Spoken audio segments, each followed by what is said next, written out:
Hi everyone, here we are, week 6 of Miracles. They really do happen. Tonight we talk about a story from John chapter 9. It's one of my favorite stories in the gospel. It's the story of Jesus healing a man who he'd been blind from birth. The religious leaders of the day, after the miracle happens, they grill this man. They're trying to discredit this miracle and find some dirt to dig up on Jesus. And at one point, the man basically says this. He tells them, look, I can't answer all your questions. All I know is I was blind and now I see. What a great lesson for us. You probably won't always have the answers to everybody's questions about God or the Bible or your faith, but at least be ready to tell them what God has done in your life. Nobody can argue with the miraculous things that God has done in you and in your life. So be ready to tell that story at all times. Well, anyway, this man goes on and he has this very heated conversation with the religious leaders, and this uneducated cast-off of society goes toe-to-toe with these very well-educated religious leaders. They finally have enough of him and they throw him out of the synagogue.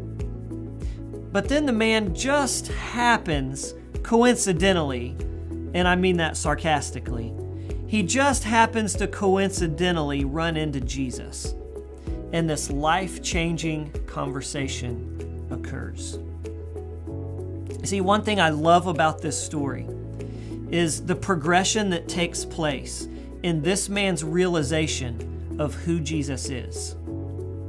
In verse 11, he refers to Jesus as simply the man they call Jesus, just kind of a generic designation. But then in verse 17, he refers to him as a prophet.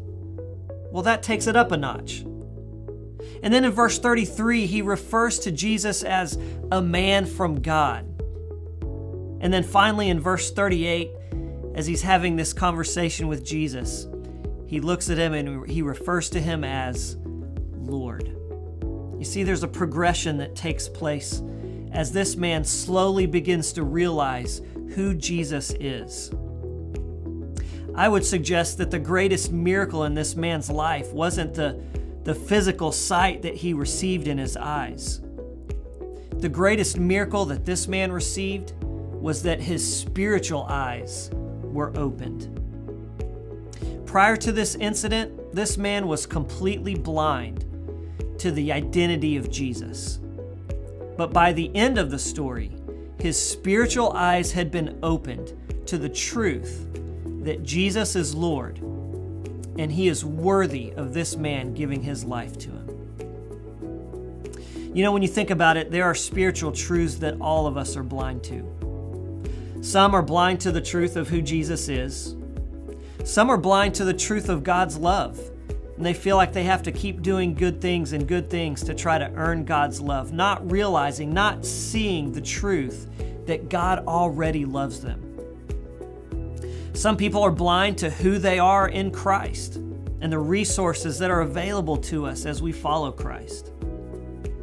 Some of us are blind in the sense that we have a hard time seeing ourselves or seeing others the way that God sees us or sees others. And as a result, we spend too much time judging ourselves and judging other people. So I want to challenge you to spend some time this week just asking God to open your eyes to any truths about Him or about yourself or about life that you might be blind to right now. Ask Him to open your eyes and give you the sight to see Him and to see yourself and to see others with clear vision, to see with His vision. And remember that the greatest miracles of receiving sight have nothing to do with your eyeballs. They have everything to do with your mind and with your heart.